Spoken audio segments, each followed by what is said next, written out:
मैं आपको बताता हूं यहाँ जो पलायन की स्थिति है, जैसे आपकी शारीरिक स्थिति काम करने की होती है, आप अपना गांव परिवार घर छोड़कर दूसरे प्रदेश में जाकर काम करते हैं। 25 साल 30 साल जो समाज में कोई दूसरा काम करने के लिए तैयार नहीं है, वो बिहार के लोग सबसे डिफिकल्ट काम बिहार के लोग कर रहे हैं।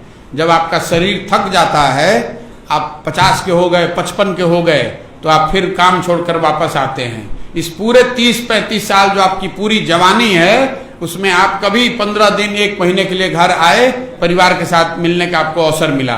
बाकी सारे समय आप परिवार से दूर, अपने गांव अपने मिट्टी से दूर आप संघर्ष कर रहे हैं। जब आप वापस आते हैं तो जो लड़का आपके घर में जो सबसे यंग है, वो आपकी जगह बाहर काम करने जाता है। कई बार आप और हम सुनते हैं कि किसी बिहार के लड़के को किसी ने गाली दे दी, मारपीट हो गई, सुनते हैं ना।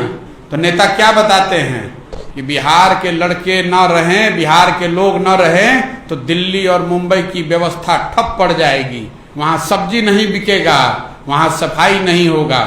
मैं आपको बता रहा हूं कि ये गौरव की बात नहीं है।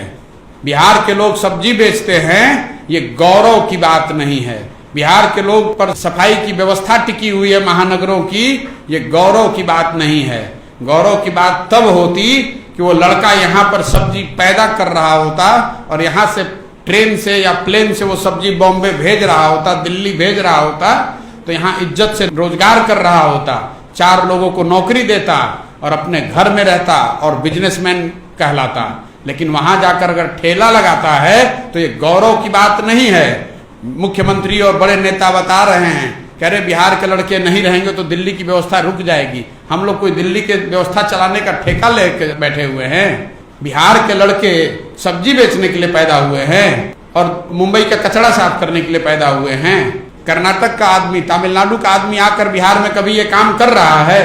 कभी नहीं कर रहा है। तो हमारे लड़के जाकर वहां क्यों काम कर रहे हैं? इसलिए काम कर रहे हैं कि बिहार में आप उनके लिए बेसिक रोजगार भी आप नहीं क्रिएट कर पा रहे हैं।